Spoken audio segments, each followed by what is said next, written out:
Hi. Okay, sorry again for the brief delay. I know you were all interested in what our Secretary of State had to say. Just to note, and I know all of you have been following this quite closely, but to reiterate, a total of approximately 19,000 people were evacuated from Kabul over a period of 24 hours that, of course, ended early this morning. This is the result of 42 U.S. military flights, which carried approximately 11,200 evacuees, and 48 coalition flights, which carried 7,800 people, for a total of 90 flights out of Kabul, which, if I get my math right, that's approximately a flight every 39 minutes. I believe the Department of Defense gave that statistic. And just to reiterate, since August 14th, we've evacuated, the United States has evacuated and facilitated the evacuation of approximately 82,300 people on U.S. military and coalition flights as part of one of the largest airlifts in world history. Since the end of July, we have relocated approximately 88,000 people on U.S. military and coalition flights.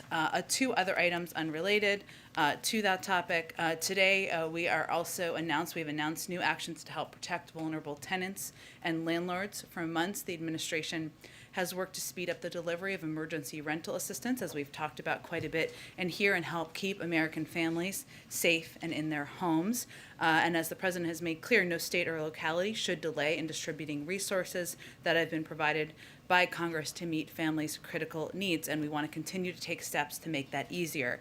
So today, the Treasury Department is strengthening existing guidance and implementing new policies to ensure that state and local grantees can further accelerate the distribution of ERA funds to struggling landlords and renters most at risk of eviction. Specifically, they're providing explicit permission for grantees to use self-attestation without further documentation of their economic circumstances, to give you a specific example, in order to speed the delivery of assistance to households in need during the public health emergency. There are also a number of steps that are being taken by USDA, HUD, the VA, and HHS, including USDA is working with owners of 400,000 rental units in USDA-backed properties to mitigate all evictions. HUD will ensure tenants in public housing first have the opportunity to access emergency rental assistance money before facing eviction, and HUD will extend the eviction notice period from 14 to 30 days during the COVID national emergency period. And the VA will expand rental support to at-risk veterans and their families from just 7 states to now all 50 states and the U.S. territories. So this is just some of the examples of steps we're taking. Amr, go ahead. On Afghanistan, there seems to be a disconnect. Veterans organizations, refugee advocates are saying that Afghans with visas are risking death and facing beatings at the airport.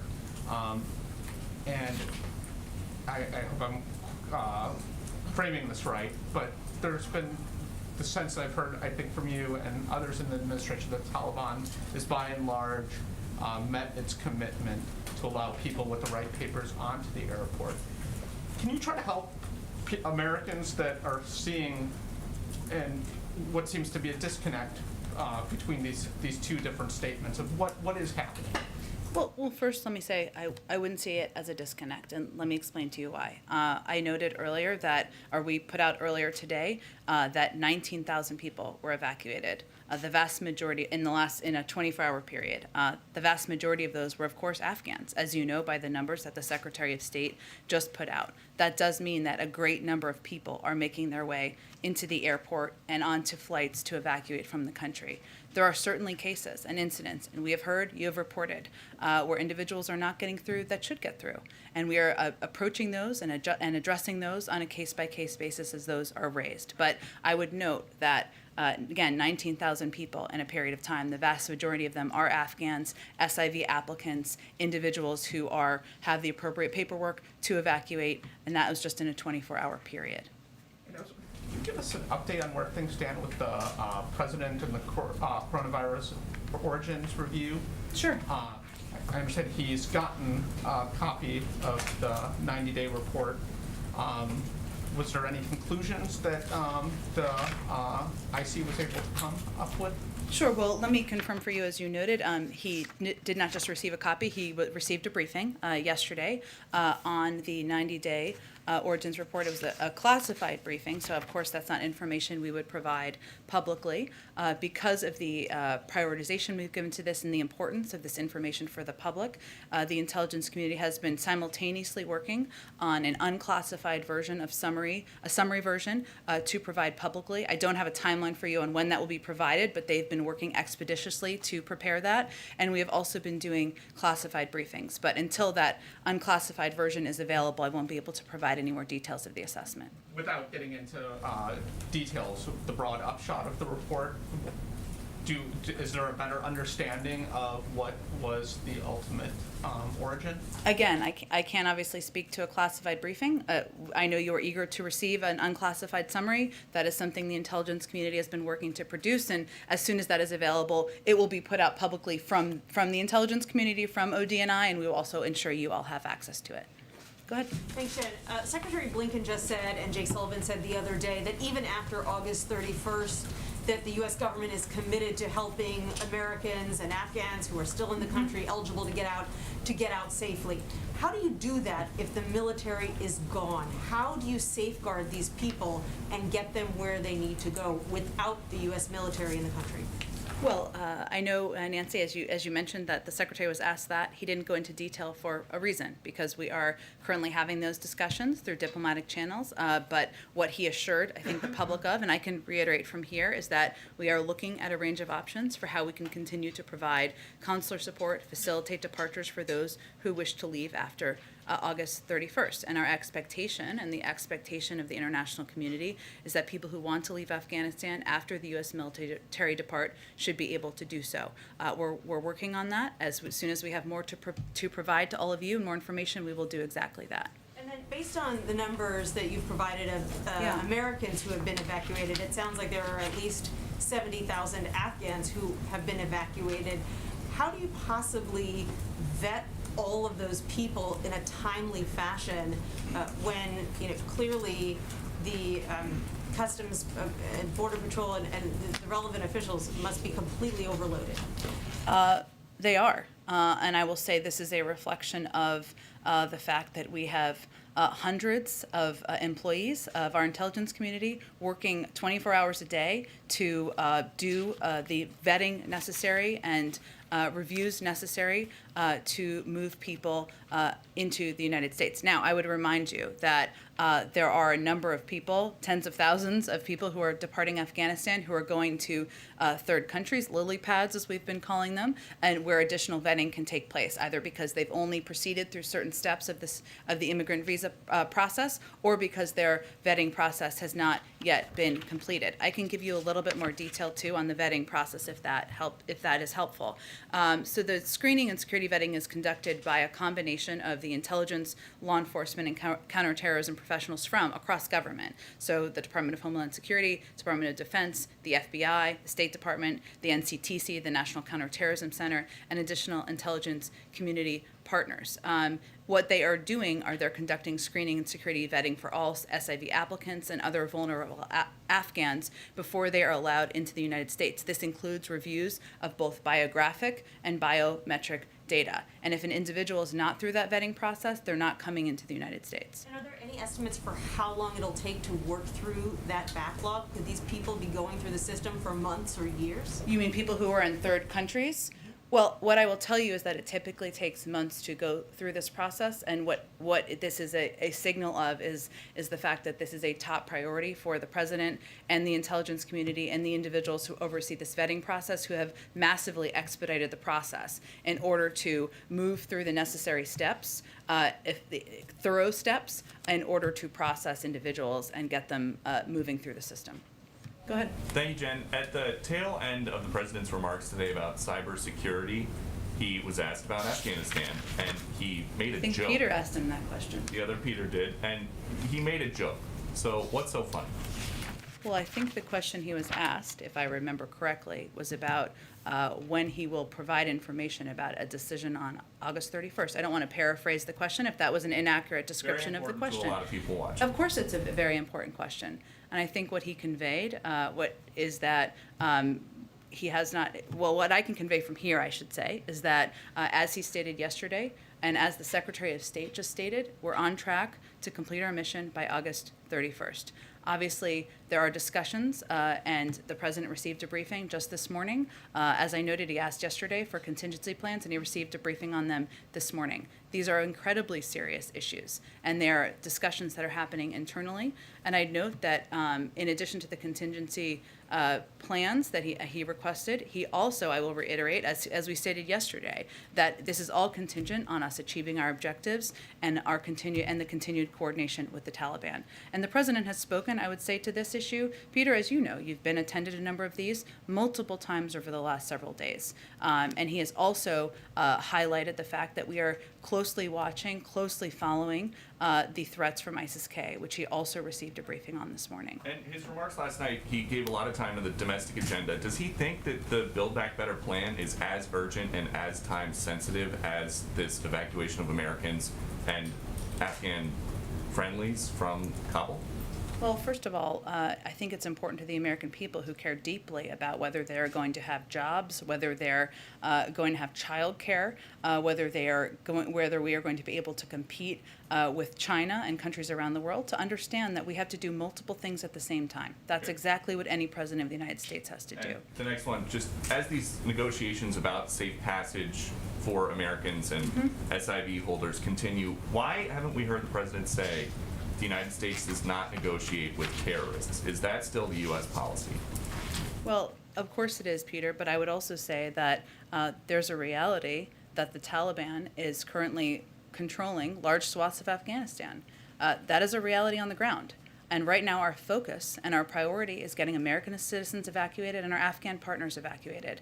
And I would say, given the numbers that we've outlined and briefed for you, that we've made a great deal of progress in doing exactly that. Okay, go ahead, Justin. Thanks. I had a couple, but actually to kind of follow up on the question that Peter just asked. Sure. You've talked about the coordination with the Taliban and that the president's obviously made this threat of a severe response if they disrupt the effort to get Americans out. But I'm wondering, has the U.S. offered the Taliban anything in terms of cash or supplies to help facilitate this coordination? No, this is not a quid pro quo. We have laid out clearly what our expectations are about moving American citizens and our Afghan partners, allies out of the country, and that's what we are working to deliver on. The Fed has their big meeting in Jackson Hole this week, or a virtual one pegged to that. I'm wondering if the president has spoken to Chairman Powell ahead of that meeting or met with him. No, I don't have any updates or previews or readouts of meetings or engagements with Chairman Powell. Go ahead.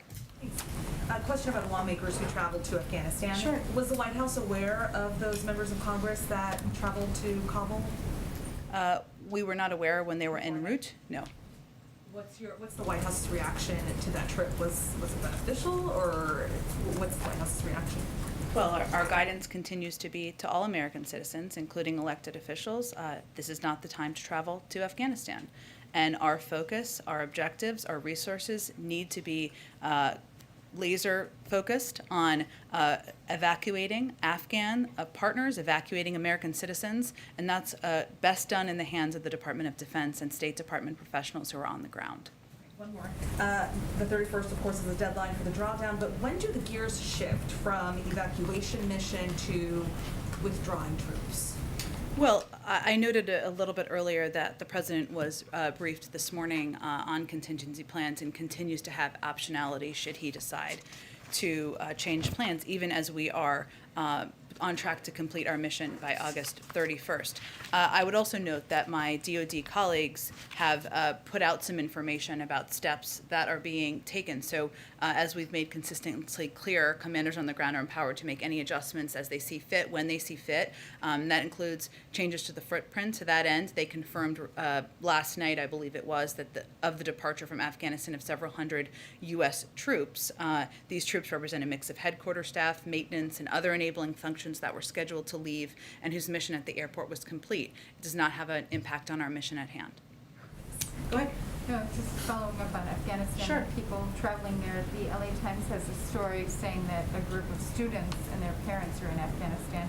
Do you have any more information on that, or is that I Is do that a not, who true have story? recently traveled into Afghanistan. Who are apparently stranded in Afghanistan after having traveled there. I don't know for certain that this is a I legit certainly story. don't have additional information on that. I know, as our Secretary of State just noted, when he went through a thorough summary of American citizens and our contacts and our focus over the last several days, he gave an update.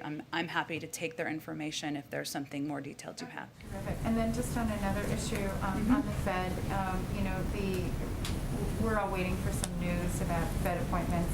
Can you give us any kind I've of heard a that. timeline for a decision on that? Is there any, can you give us any guidance on? I don't have when to any expect- guidance for you on the timeline. Okay. Go ahead. Oh, go ahead. Just Yeah, real quick, go I'm so ahead. sorry. Oh, sure, go ahead. Go ahead. So, on Afghanistan, and we just heard from Anthony Blinken that 45 to 46% of those evacuated have been women. Yeah.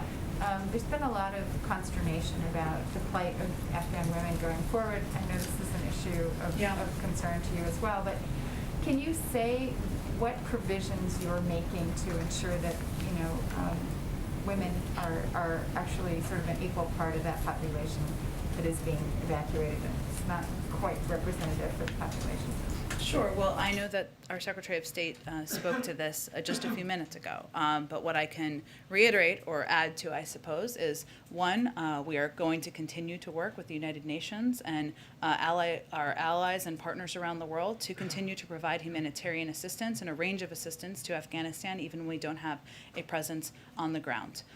There are also messages we've made clear to the Taliban, and I think that Secretary Blinken also reiterated this about what our expectations are and what the global community expects once we depart Afghanistan. I don't have additional details beyond that, but I will tell you that our commitment to the incredibly brave women and leaders and population in Afghanistan that has fought alongside us, that has bravely stood up, does not change, does not diminish, even after our military is departing from the ground. Yeah. Anthony Blinken today gave us numbers for the numbers of Americans that are believed to still be in Yeah. Afghanistan. But yesterday during a briefing, we asked questions about how many Afghans and Americans have arrived in the United States. And we were And I unable to get provided those details on numbers. Americans yesterday. But not on the number of Afghans that have arrived at these military bases. Do you have a specific breakdown on the numbers of people Well, that first are I coming in? I know confirmed, it's I fluid. confirmed yesterday that it was 4,000 Americans who'd been evacuated. Obviously, that number increased, and the Secretary of State gave an updated number this morning. I would remind you that the U.S. military is overseeing the evacuation of individuals out of Afghanistan, and the State Department oversees the visa processing. Hence, the update was provided by the Secretary of State. During his briefing that he just gave, he also noted that he would work to provide additional numbers of Afghans. But I would note, since we provided a detailed number of Americans, and we have also provided on a day-to-day basis, twice a day, the numbers of people coming out, the vast majority of those are Afghans, by numbers. Go ahead. The Secretary gave us some specificity in terms of what the President may consider completing the mission or achieving objectives as it pertains to Americans. Do you guys have a specific threshold or number when it comes to Afghans about what would define completing the mission or your objectives by August 31st in terms of evacuations? We've never put a cap on the number of special immigrant visa applicants, the number of individuals who can apply for our variety of programs that are overseen by the State Department. And I'm not going to put a cap on that today. I'd also note that, as the Secretary of State said, we will continue, and we are continuing to look at a range of options to provide support and to provide a means for departing Afghanistan even after our U.S. military departs. So there's nothing where you guys are looking at maybe the existing SIV backlog pre-August 14th and say we want all 18,000? We are not putting a cap on the number. We are continuing to work every day to get as many people evacuated as we can. And just one more quick one. You guys have been very clear in stating these numbers are Americans that want to leave. There are clearly Americans, many of them dual citizens, who Yeah. perhaps are choosing not to leave. Yeah. What is the level of concern inside the administration about dual citizens or American citizens who choose to stay in the country at this point? Well, I know this is very hard to understand for many people sitting here, and I think this is why you're asking this question. Or not sitting here even, I should say, people who watch your watch your shows or read your newspaper. But many of the people, we suspect, many of the people of these 1,000 contacts are dual citizens. Some, as Secretary Blinken noted, are people who may not be ready to leave for a variety of reasons. Maybe they have an extended family there. Maybe they've spent their entire lives in Afghanistan and they have not yet made the decision to depart. Maybe they're working on a range of projects they're not ready to leave. I know that is hard for us to understand as we're looking at the images, but for many of these Afghans, this is their home. And yes, they are dual citizens. Yes, it is absolutely our responsibility to make sure we are reaching out to them multiple times. We are providing opportunity. We are finding ways to get them to the airport and evacuate them. But it is also their personal decision on whether they want to depart. Go ahead.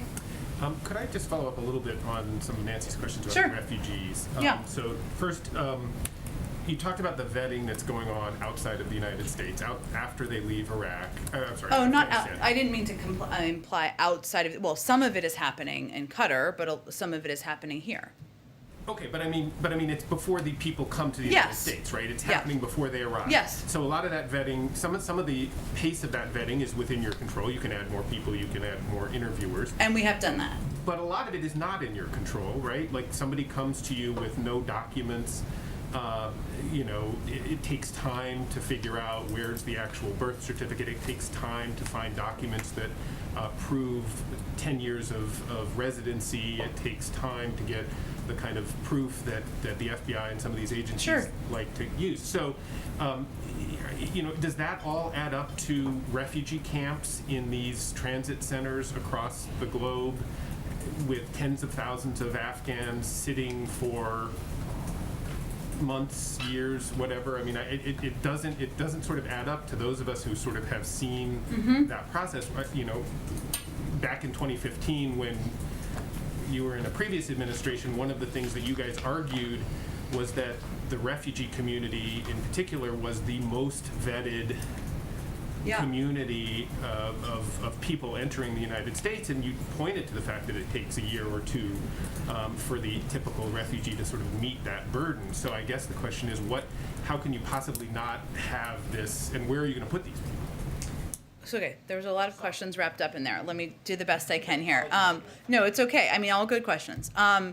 First, I would say, even prior to the last month or two, we took steps to expedite processing in the SIV pipeline. And I would remind you that for quite some time, it was a program that was frozen in March of 2020, and hardly anything was done for policy reasons, in part by the prior administration. It wasn't a program they necessarily supported, and also because of COVID. So we worked to expedite and actually had some success over the course of the few months in the spring, even before evacuation flights took place, to do exactly that. As Jake Sullivan said the other day, it was also not a program, to your point, that was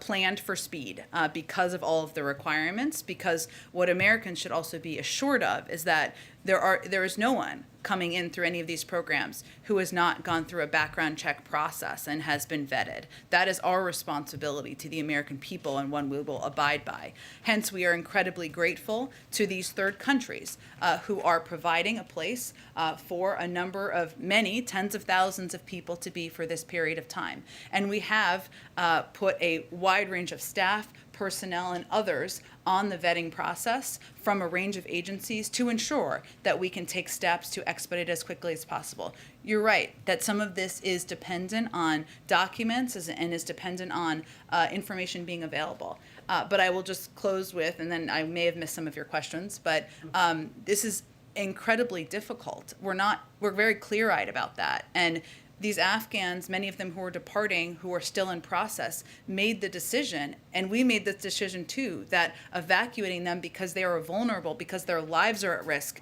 and moving them to a third country, even if they are in transition for a period of time, is preferable to their lives being threatened. And one more question here Sure. is that, okay, so assume that the people that are vetted once they're vetted, Yep. they come to the United States. Yep. Is it the commitment of this administration that all of those people, 100% of the people who have gotten through the vetting screens, obviously there might be some that fail and won't come to the United States, but that all the people that come are going to be granted legal permanent residency and a path to citizenship in the United States? Or is it possible that some of those people will have to apply through other programs and could be deported back to Afghanistan? Well, once individuals arrive in the United States, they will be eligible to apply for asylum or other available immigration pathways, which have as a condition additional screening processes and procedures. So no, we can't guarantee anyone anything.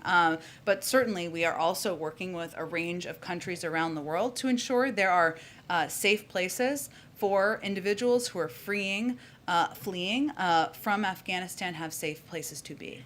You wouldn't see a situation where you might reject somebody's asylum application and send them back to Afghanistan? I don't anticipate that being the plan. Go ahead. Thanks, Jen. Is the White House aware of any other members of Congress who are planning to make a trip to Afghanistan at this time? I don't have any more information on that, no. And have you learned anything about sort of how they made this trip, how they were able to get into the country? Did they show up on any manifests or anything? Do you guys have any more information I on think that? you should ask their offices that question. Hey, can I ask you a question on cybersecurity Sure. in light of today's summit? Does the White House believe that the private sector can make sufficient cybersecurity improvements without government mandates, or do you believe that Congress needs to pass legislation mandating reports of cybersecurity incidents to sort of better address this situation?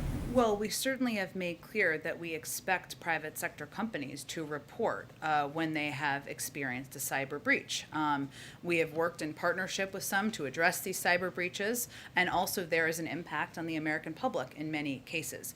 There is congressional legislation that some are considering, and there are a range of options that could be taken by Congress, and we'll look at those as they move forward and if they move forward. But our view has long been that it is a combined responsibility of the federal government to put in place clear guidelines, clear best practices, and the private sector to take steps to harden their own cybersecurity. And one last question: has White House learned anything more about these possible cases of Havana syndrome in Vietnam?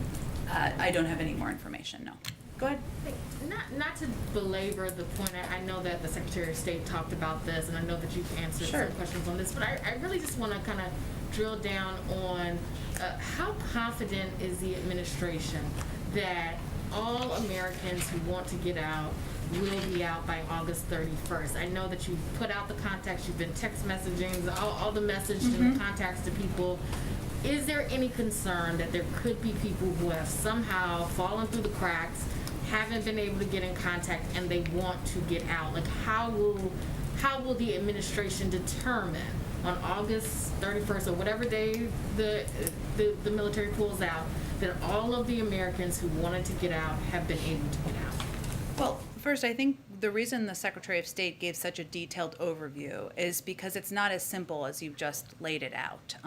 Certainly, there could be American citizens, dual citizens, individuals who may want to depart, who have not yet decided to depart by August 31st. We know that is a potential, and therefore we want to ensure we are looking at a range of options for how we can allow them to depart and enable them to depart after that date and time.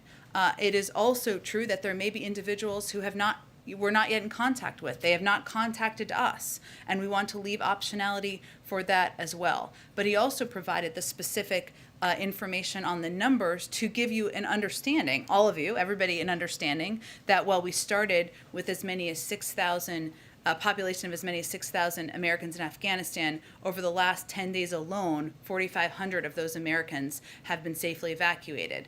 In the last 24 hours, we've been in contact with approximately 500. So we're looking at a relatively small population. We all left, right? We also believe that there are individuals in that a set of 1,000 who may not want to depart for a range of reasons, as we've also outlined.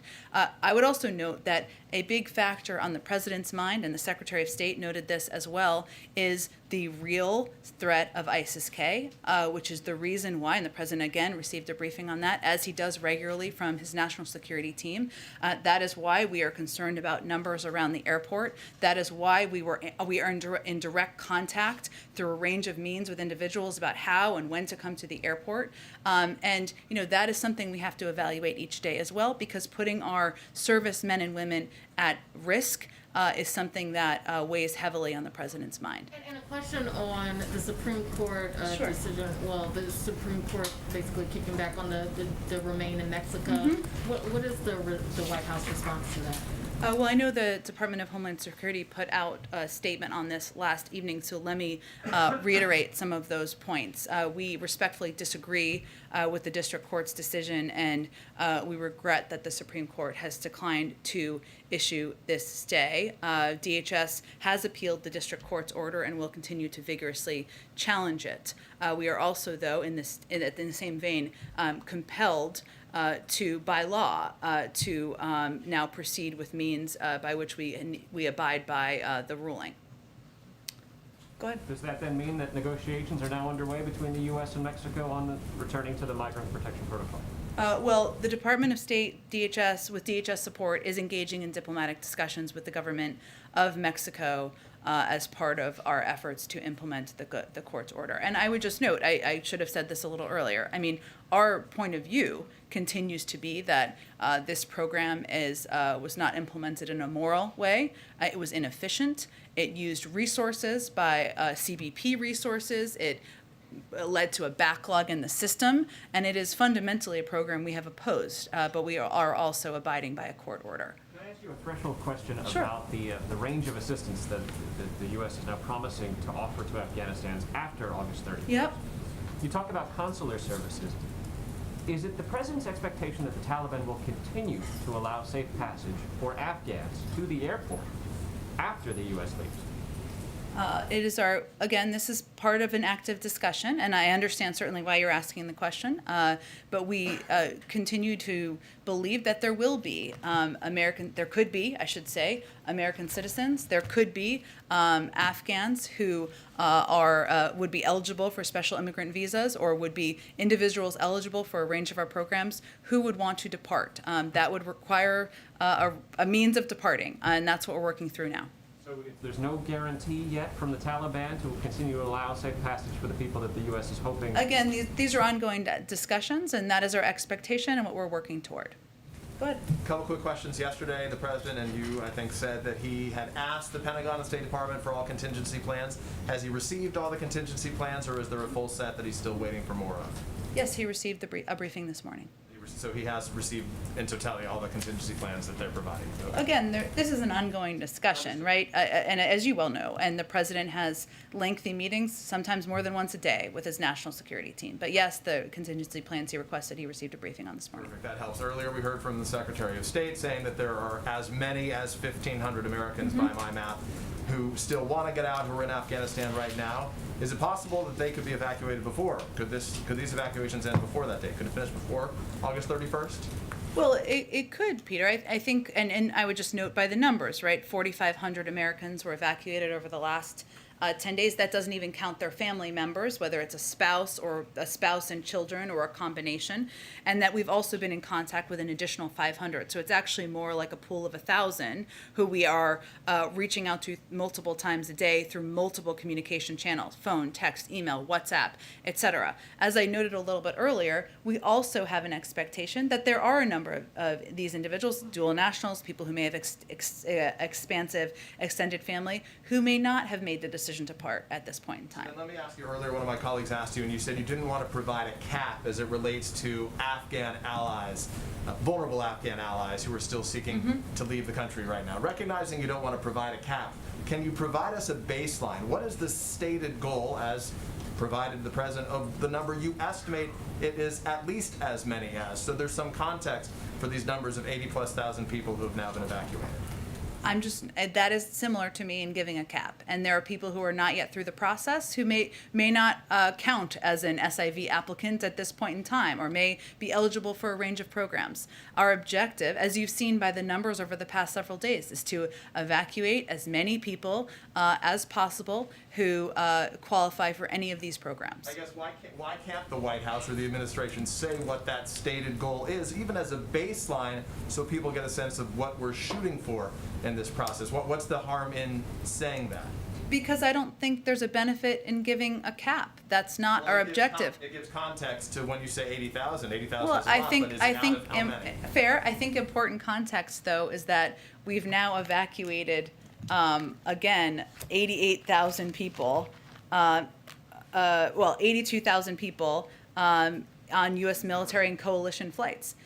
Just a week ago, some people were saying we couldn't do 50,000. We've done 82,000. And so just to put into context, again, that's a flight yesterday, every 39 minutes. That is thousands and thousands of people coming through the airport every single day, 19,000 people yesterday. I think these numbers do provide context, and we're going to continue to press every single day to get more people who are eligible out of the country. Of course, we don't know of those 80,000 how many are SIV eligible applicants, right? Some may just be those who wanted to evacuate the country, which is part of why I ask. Well, I think that what's important to note here is that the people we are prioritizing are American citizens, are SIV applicants, and others who might be eligible for a variety of programs. And in order to prevent a mass crowding at the airport, those are the people we are in direct contact with.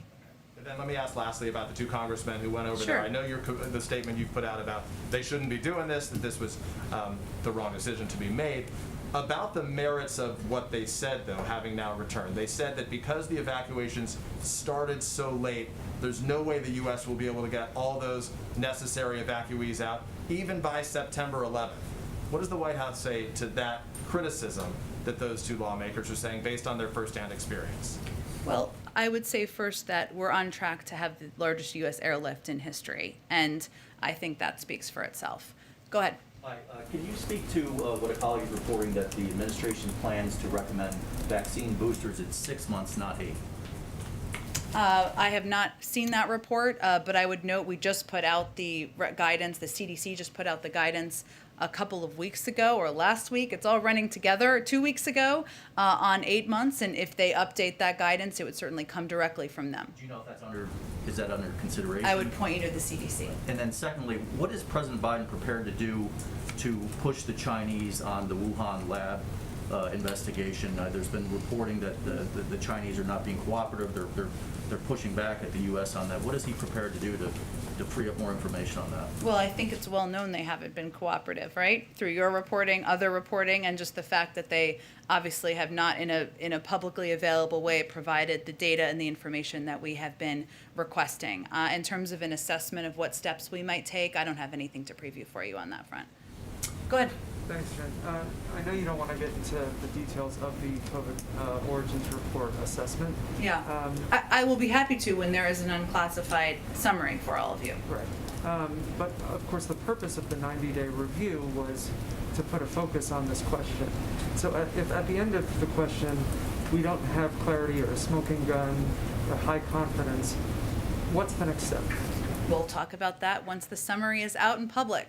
Just, go ahead. If you can update us on the White House role in responding to the crisis in Haiti. I know USAID and SEVCOM have given us updates, but what has the White House been doing? Yeah, this is something I think, as you know, and you've been following closely, we've been deeply engaged with and involved with under the leadership of our of Samantha Power, who is the director of USAID. In terms of, are you looking for specific assistance and specific what we're getting to the ground? Let me get you updated numbers that we have provided as of today. I think the last information I have is about a day old, but it's an ongoing process. Go ahead. Thanks, Jen. I just wondered if you could give us a preview of the President's upcoming meeting with the Israeli Prime Minister, and if we can expect any announcements on the reopening of the Palestinian offices in Washington and the consulate in Jerusalem, and if not, what's the status of those projects? Sure. I know we did a briefing call to provide a preview of that last night, or I believe yesterday at some point in time.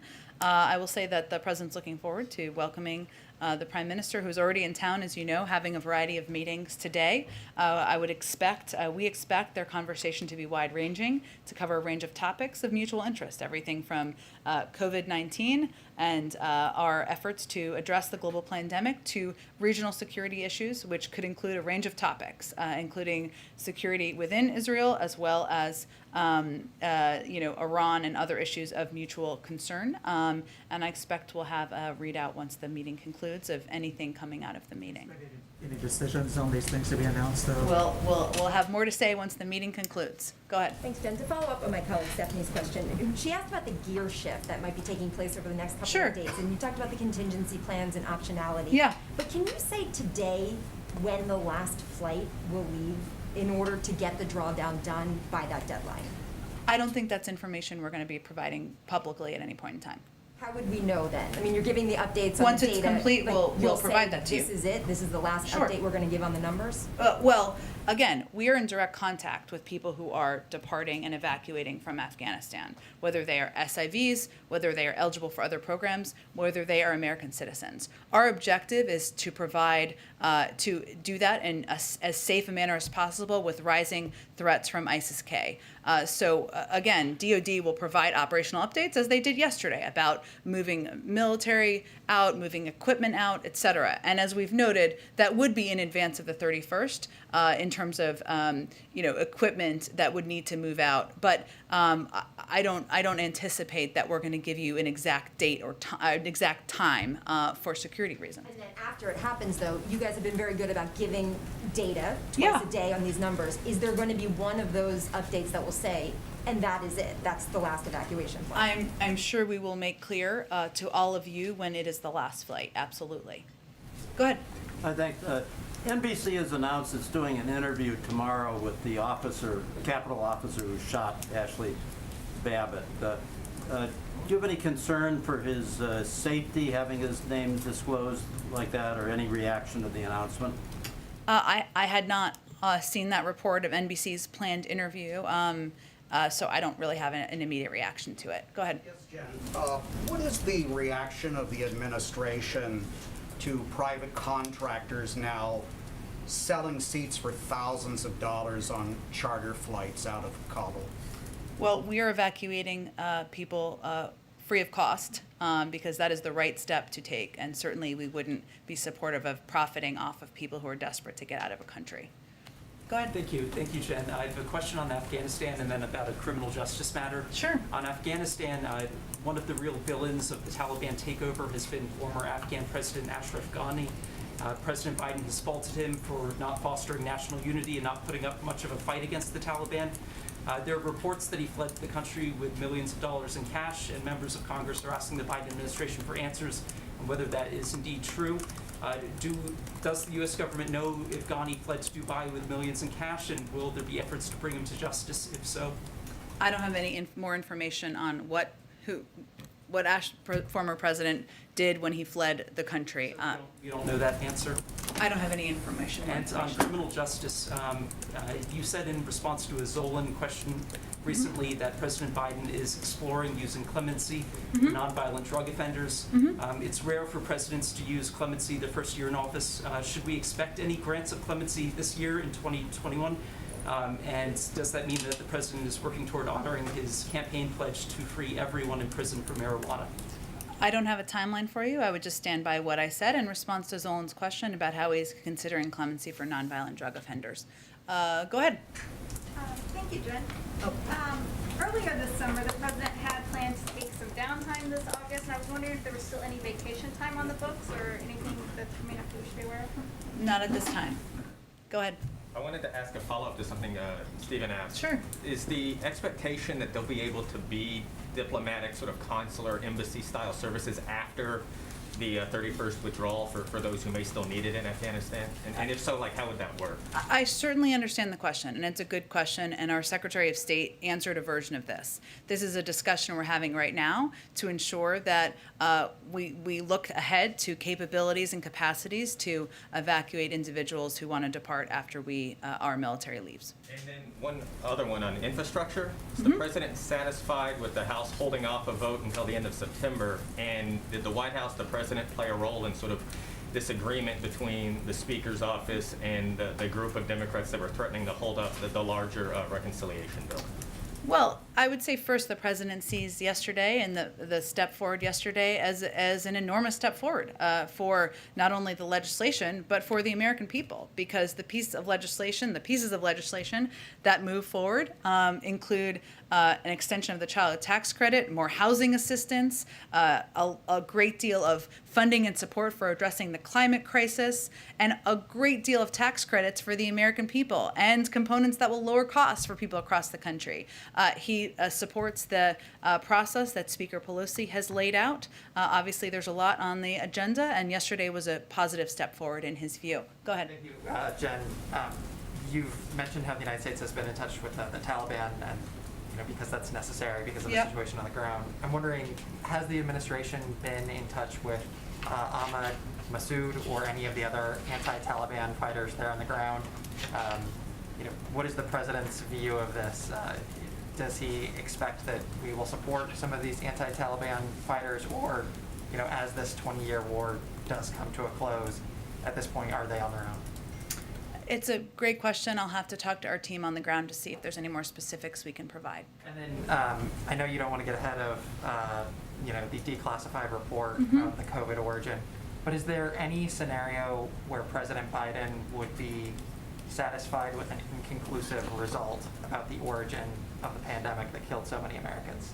I can assure you the president wants to get to the bottom of the root causes of COVID-19 that has, as you noted, has killed hundreds of thousands of Americans, and wishes that there had been more done earlier on to get to the bottom of it and to, of course, save more lives. Go ahead.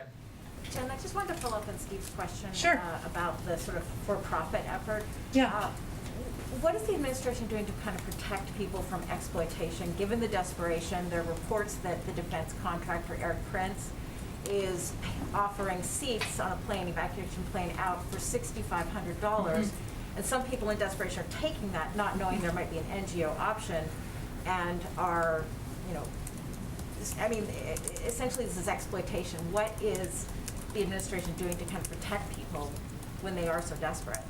We are evacuating tens of thousands of people every day for free, and that's the focus that our military on the ground, our diplomats have on the ground.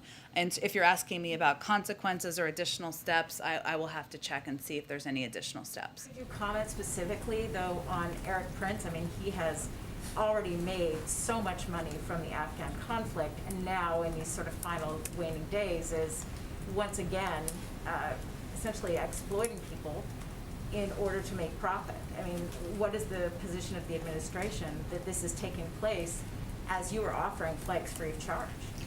I don't think any human being who has a heart and soul would support efforts to profit off of people's agony and pain as they're trying to depart a country and fearing for their lives. Go ahead. Jen, just to follow up on the rental assistance. Sure. What is the White House, or what is the administration's understanding for the delay of these billions of dollars not getting out? Is it at the state and local level, or is there red tape at the federal level, or is it a combination of that? Well, a great deal of it is at the state and local level. It is, though, one, I think a couple things that may be misunderstood, maybe not by you, but about the program, which is that the program is designed to be distributed over the course of 3 years. So we didn't anticipate that all of the funding would be out in the course of 9 months. It's not. We still think it should be faster. We also have a responsibility from the federal government, of course, to make this easier. There is not a system that has been set up to distribute this type of funding on a federal level. So even very well-meaning leaders in states and localities are figuring out how to break through the bureaucracy and get this money out. Some states need to do a better job of that.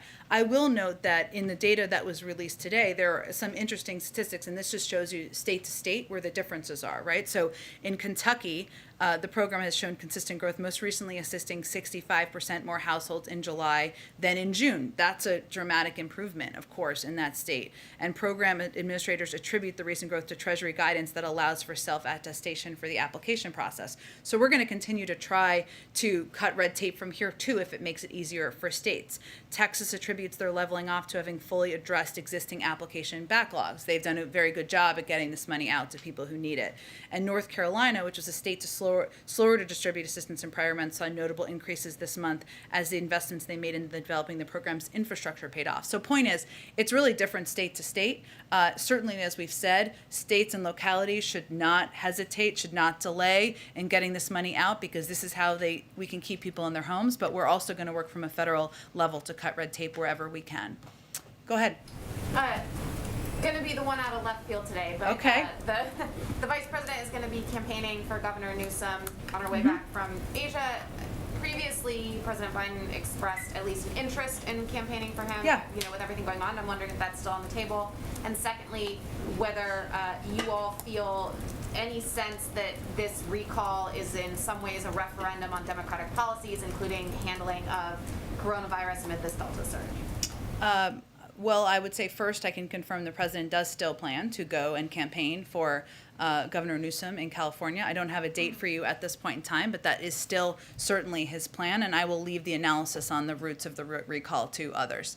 Go ahead. Go ahead, Shelby. Thanks. I have one question and then a quick clarification on something. Okay. So first, Blinken was really specific in giving numbers for Americans that actively want to get out of Afghanistan. Has the State Department made direct contact and confirmed with all American citizens that they want to that they might want to stay in Afghanistan, or is the assumption that if they haven't contacted the embassy or the State Department that they must not want to leave? Well, I would say first we've sent out, as Secretary Blinken noted, 19 messages to American citizens over the course of the last few months. We've also done a great deal of outreach and advertising, providing information for anyone who wants to leave, including the offering of financial assistance in recent weeks for people who want to leave Afghanistan. But what I also would note, and this is an important caveat, it is possible there could be Americans who have not yet contacted us who we don't know about. And that's why we want to leave optionality, because of our responsibility to help these Americans depart. And then this is sort of my clarification. So earlier you said that the administration is looking at a range of options to get Americans out after the 31st, and then I believe you said that the president did receive the contingencies he had asked for. So I would put those in two different categories, because the contingency plans he requested would be should for optionality to stay longer than the 31st. That was something he asked for. I'm talking about beyond when the military leaves, for the option of allowing Americans to depart, or others who are eligible for programs. So is there currently a set contingency specifically for Americans left in the country after August 31st, or is that still being worked out?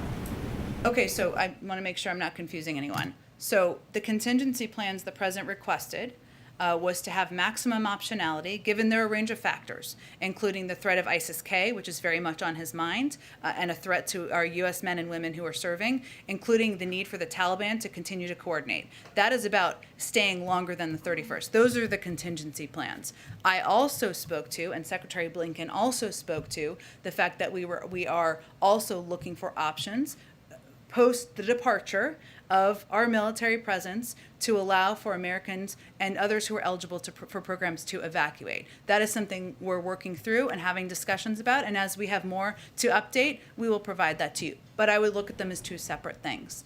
Go ahead. Yeah, Jen, just one on coronavirus. Thanks. Sure. The EU, is voting tomorrow to reimpose sanctions on incoming U.S. citizens. Is the president in contact with his contemporaries about that decision? And what does this mean for our own timeline for lifting travel restrictions on imposing sanctions? I'm sorry, imposing coronavirus travel restrictions. I was like, well, that's concerning. Okay. 400 cases per 100,000 over their threshold for foreign travel. I would say we are in touch through working groups and through a range of channels at the diplomatic level and through our health team with Europeans and others about travel restrictions. We have no updates on the timeline? I don't have any updates on the timeline, no. Okay, thanks everyone. Have a great day.